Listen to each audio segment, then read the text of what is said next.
बाकी कोणाला काही झालं नाहीये ना? सगळे नीट आहेत ना? त्यांच्यासाठी स्वतः देवी जगत तारिणी ढाल बनून उभी होती. माझ्यावर चालवलेली गोळी तू स्वतः घेतलीस. कमांडरला वाचवलंस. 100 मुलं त्यांना सुद्धा वाचवलंस तू. मी फक्त माझं काम केलं. त्या मुलांची आणि माझ्या टीमची सगळी जबाबदारी माझी होती केदार. तू असताना कोणाला काहीच होणार नाही. बॉस, सुमीला थोडं अस्वस्थ वाटत आहे. बोलणं नाही झालं ना आपलं. तिला काही नाही, तिला काही कळलं नाहीये. खोटं बोलावं लागलं मला तिच्याशी. सॉरी. तो आपल्या ड्युटीचा भाग आहे. सॉरी म्हणू नको.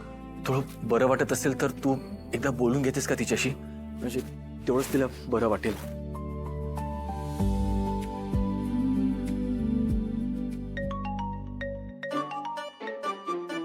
माधवा, ए माधवा, लवकर ये. काय गाई? काय झालं? हा अगं फोन वाजतोय. मग घे ना. तू घे. मी का कोण? अगं तारणीचा फोन आहे ना. मग तू का घेत नाहीस? घे ना. तूच घे. का ग? बरं ठीक आहे, मीच घेतो. हॅलो. बाबा, कसे आहात तुम्ही? मी बरं आहे. तू कशी आहेस बाळा? मी बरी आहे बाबा. सुमी कुठे आहे? अगं आई इथंच. अगं घे ना. तारणी बाळा, अगं ती बोलायचं नाही म्हणते. रुसलाय का कोणीतरी माझ्यावर? हो.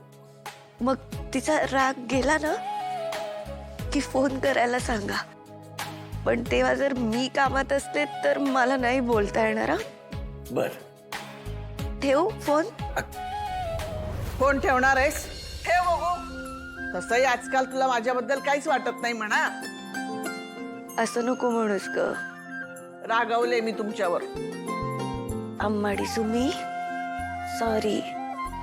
अयो धनुष का दिली की रे पाटी मनीची कोयने. म्हणजे धनुषवर प्रेम असणाऱ्या मुलीला सॉरी. मी तिची माफी मागते. तू माझ्यासाठी भाषा शिकलीस? आता तुझा रुसवा काढायचा म्हणजे एवढं तर करावंच लागेल ना ग. आणि जर अजून राग गेला नसेल ना तर मी घरी परत आले की माझं घर उन्हात बांध.